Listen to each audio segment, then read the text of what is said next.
কি বলেছিলাম বস, যে জিকে থেকে কোনো চাপ নিবা না, 15টা প্রশ্ন আমি কমন তুলে দেবো। তুমি দেখো আজকে 20 তারিখ, আজকের ফার্স্ট শিফটে কতগুলো প্রশ্ন তুমি কমন পেয়েছো, শুধু নিজের চোখে একবার দেখে নাও।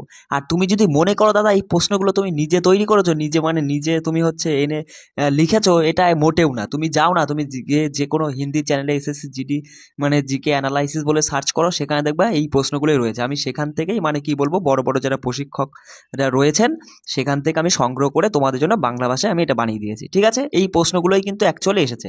এবার দেখো, প্রথম প্রশ্ন তুমি নিজের চোখে দেখে বলবে দাদা কতগুলো প্রশ্ন আমরা স্পেশাল ক্লাস, যে 10টা স্পেশাল ক্লাস সেখান থেকে কমন পেয়েছি। প্রথম প্রশ্ন এরকম ছিল যে নিম্নের কে তোমার হচ্ছে সঙ্গীতে সর্বপ্রথম ভারতরত্ন পুরস্কার প্রাপক ছিলেন। এই প্রশ্নটা বলো তুমি করনি? অবশ্যই করেছো। MS শুভ্রলক্ষ্মী, তিনি হচ্ছেন সর্বপ্রথম সঙ্গীতে ভারতরত্ন পুরস্কার প্রাপক। তার সাথে মনে রাখবে কত সালে তিনি ভারতরত্ন পান? 1998 সালে। তিনি কোন শাস্ত্রীয় সঙ্গীতের সঙ্গে যুক্ত? কর্ণাটকী শাস্ত্রীয় সঙ্গে যুক্ত। এবার দেখো বস, তুমি যদি মনে করো দাদা আজকে শিফটে তুমি যেমন 17টা প্রশ্ন কমন আমাকে দেখিয়েছো, এবার তুমি যদি মনে করো ঠিক এরকমই প্রশ্ন প্রত্যেকটা শিফটে একদম প্রথম থেকে শেষ পর্যন্ত মানে এরকম আমরা 15, 16, 17টা করে কমন পাবো, মোটেও নাই। কারণ তোমার হচ্ছে যতক্ষণ মানে যত পরীক্ষা দিন এগোবে তত কিন্তু কোশ্চেন মানে ইজি থেকে মডারেট, মডারেট থেকে টাফ লেভেলের যাবে। সেই জন্য আমরাও চালাক হয়ে যাব। আমরা এবার কি করব দেখো, আমি তো তোমাকে এখন শিফটের প্রশ্নগুলো আলোচনা করিয়ে দিচ্ছি। এবার রাত্রে আমি কি করব, এই যে সঙ্গীতে যে সকল আর কি পুরস্কার, ভারতরত্ন বলো, পদ্মবিভূষণ বলো, পদ্মভূষণ, পদ্মশ্রী বলো, সর্বপ্রথম কোন ব্যক্তিরা যারা সঙ্গীত বা বিভিন্ন নৃত্যের সঙ্গে যুক্ত, যারা ভারতরত্ন, পদ্মবিভূষণ, পদ্মশ্রী, মানে এই যে পুরস্কারগুলো আছে, এই পুরস্কারগুলো যে সকল ব্যক্তিরা পেয়েছে সেই সকল ব্যক্তিদের নাম এবং তারা কোন শাস্ত্রীয় মানে কর্ণাটক বা ওড়িশি বা কোন শাস্ত্রীয় সঙ্গীতের সঙ্গে যুক্ত সেটাও পড়বো, এবং কত সালে সেই পুরস্কারটা পেয়েছে সেটাও পড়ে নেবো। আমরাও স্মার্টভাবে চলবো, যাতে পরীক্ষক যদি মানে এটাকে মডারেট মানে এটাকে এই প্রশ্নটাকে যদি টাফ লেভেলেও পরিণত করে দেয়, আমরা সেটা যাতে করে আসতে পারি। ঠিক আছে, এবার দেখো 2 নম্বর প্রশ্নটা কেমন ছিল, যে নরেন্দ্র মোদী ক্রিকেট স্টেডিয়াম কোন রাজ্যে অবস্থিত? বলো, প্রশ্নটা কি কমন না? অবশ্যই তুমি খুলে দেখো না। এই প্রশ্নটা দেখো, তুমি 10টা স্পেশাল ক্লাস 9টা করিয়েছি, তার মধ্যে তুমি এই প্রশ্নটা পাবে। এছাড়াও তো আমি দেখো প্রিভিয়াস ইয়ারের যে দুটো তোমাকে PDF দিয়ে দিয়েছে, তার মধ্যেও তুমি এই প্রশ্নটা কমন পাবে। সেখানে উত্তর ছিল, আমি লিখে দিয়েছিলাম আহমেদাবাদ। আর আহমেদাবাদ কোথায়? গুজরাটের মধ্যেই পড়ছে। এটাও কমন প্রশ্ন। বক্সারের যুদ্ধে কবে হয় বলো? 1764 সালে। এবার আমরা কি করব, আমরা বিভিন্ন ক্রিকেট স্টেডিয়াম, ফুটবল স্টেডিয়াম, আর আমরা দেখব হকি স্টেডিয়াম, মানে বেশ কিছু গুরুত্বপূর্ণ স্টেডিয়াম সম্পর্কে আমরা জানবো। তুমি মনে করো না যে এই শিফটে তোমার হচ্ছে ক্রিকেট স্টেডিয়াম এসছে বলে পরের শিফটেও ক্রিকেট স্টেডিয়াম থেকে আসবে। কিন্তু পরীক্ষক কি করবে, পরীক্ষক কিন্তু দেখবা তোমার ক্রিকেট পরেটা ফুটবল বা হকি স্টেডিয়ামে না নাম দিয়ে বলো এটা কোন রাজ্যে অবস্থিত। সেই জন্য আমরা অ্যাডভান্সভাবে চলবো।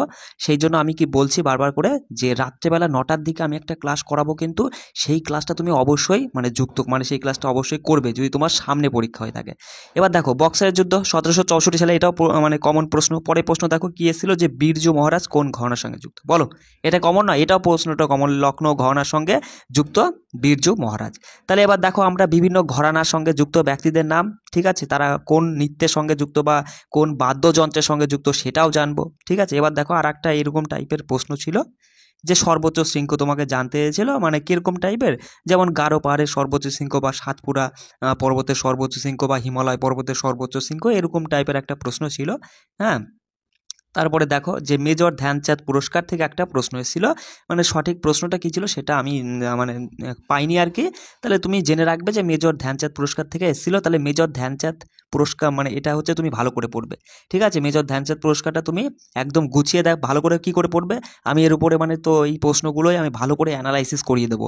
সেই ক্লাসটা তুমি কিন্তু অবশ্যই করবে। তারপরে বলো, এই যে প্রশ্নটা কি কমন না? এটাও কমন প্রশ্ন, যে ওড়িশি নৃত্যশৈলী কোন রাজ্যের সঙ্গে যুক্ত? উড়িষ্যা, তাই না? তাই এবার দেখো মেন্ডেলেভের পর্যায় সারণী থেকে একটা প্রশ্ন ছিল, অ্যাকচুয়ালি কী প্রশ্ন ছিল সেটা আমি মানে পাইনি আর কি। মনে রাখবে যে মেন্ডেলেভের পর্যায় সারণী থেকে একটা প্রশ্ন ছিল। তারপরে এবার তুমি বলো, এই যে প্রশ্নটা, যে নীতি আয়োগ নিম্নের কোনটির পরিবর্তে গঠন করে? একদম কমন প্রশ্ন। যোজনা কমিশন বা যোজনা আয়োগের পরিবর্তে নীতি আয়োগটা তোমার হচ্ছে গঠন করা হয়েছিল কত সালে? 1 জানুয়ারি 2015 সালে। একদম, এটাও কমন প্রশ্ন কিন্তু আমাদের।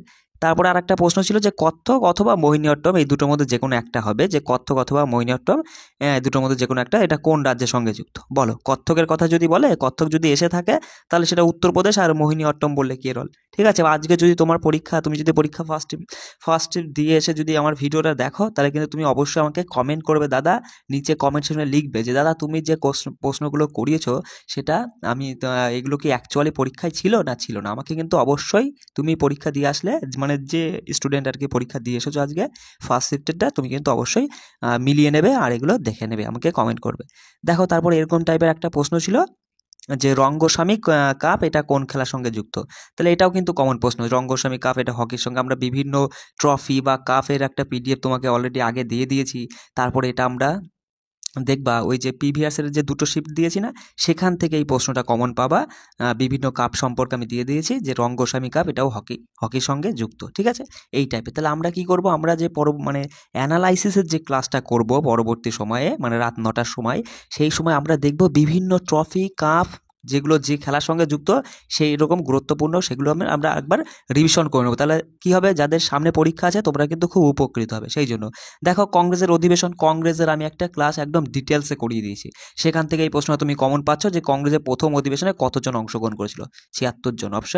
অপশন যাই হোক এখানে তো আমি তুলিনি।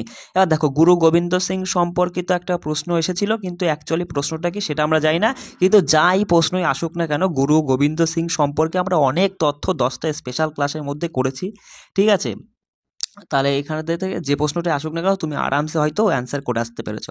দেখো 14 নম্বর আরেকটা প্রশ্ন এমন ছিল যে 86তম সংবিধান সংশোধন কোনটির সঙ্গে যুক্ত? 6 থেকে 14 বছর শিশুদের শিক্ষার সঙ্গে সম্পর্কিত। এবার বলো, তুমি এই প্রশ্নটা কি করোনি, পাওনি? আমার সঙ্গে তুমি যদি আমার ক্লাস, মানে আমি কি বলবো, যে 10টা স্পেশাল ক্লাস আমি যেটা বলেছিলাম, যে মানে যে ক্লাসগুলো আমি দিয়েছি সেগুলো তুমি যদি ভালো করে রিভিশন করে থাকো, তুমি বলতে বাধ্য যে দাদা তোমার কাছ থেকে, মানে কি বলবো, 17-18টা প্রশ্ন আমি কমন পেয়েছি জিকে থেকে।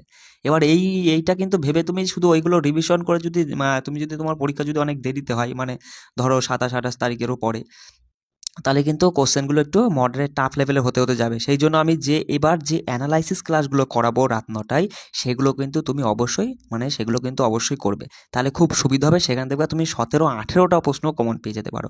দেখো পরের প্রশ্নটা কি বলছে। আর তুমি তো জানোই যে এসএসসি জিডির খেলা কি, জিডির খেলা হচ্ছে এই পিবিএস, মানে যে ট্রফিক ধরছে সেই ট্রফিক থেকে, যেমন এই প্রশ্নটা, এটাও কমন প্রশ্ন, যে নির্দেশমূলক নীতি, এটা ছিল না অবশ্য, লেখা ছিল যে ডিপিএসপি সংবিধানের কোন ভাগের সঙ্গে যুক্ত? ভাগ 4 নম্বর ভাগের সঙ্গে বা 4 নম্বর পার্টের সঙ্গে যুক্ত, ধারা 336 থেকে 51। এবার বলো, এই যে আমরা 20টা ধারা বা পার্ট আমি দেখবা, তুমি হচ্ছে প্রিভিয়াস ইয়ারের যে আমি মানে কি বলবো, প্রিভিয়াস ইয়ারের যে দুটো পিডিএফ দিয়েছি তার মধ্যে থেকে এই সমস্ত 20টা পার্ট আমি ধারা সহ একদম বিস্তারিত বলে দিয়েছি।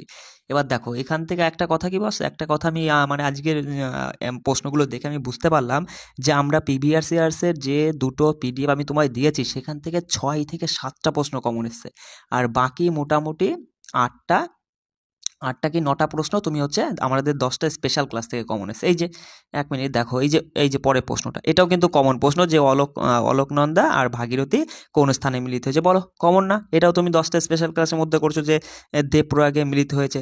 হাম্পি নিম্নের কোন রাজ্যের অন্তর্গত? হাম্পি বিজয়নগরের তোমার হচ্ছে রাজধানী, এটা কোন রাজ্যে? কর্ণাটকে। এটাও কিন্তু কমন প্রশ্ন। তারপরে দেখো ভাষা সম্পর্কিত একটা প্রশ্ন ছিল, মানে আমার খুব খুশি লাগছে, মানে কি বলবো, যে এতগুলো প্রশ্ন প্রত্যেকটা ধরতে গেলে প্রত্যেকটা প্রশ্নই বস কমন এসেছে। তুমি নিজে যদি মানে সেই জন্য খুব আর কি এক্সাইটেড হয়ে গেছি। যাই হোক, দেখো এই যে ভাষা থেকে আমি ভাষার একদম ডিটেলসে একটা ক্লাস করিয়ে দিয়েছি। তুমি যদি বলো ভাষা থেকে যাবতীয় যা প্রশ্নই আসুক না কেন তুমি পারতে বাধ্য, কারণ ভাষা থেকে আমি একদম পুরো ডিটেলসে ক্লাস করে দিই। সেটা কিন্তু দেখে নেবে, যদি না দেখে থাকো আমি পিডিএফটা দিয়ে দিচ্ছি। তারপরে পরের প্রশ্ন দেখো, আরেকটা এসেছিল যে ভাকরা নাঙ্গাল বাঁধ কোন নদীর উপর অবস্থিত?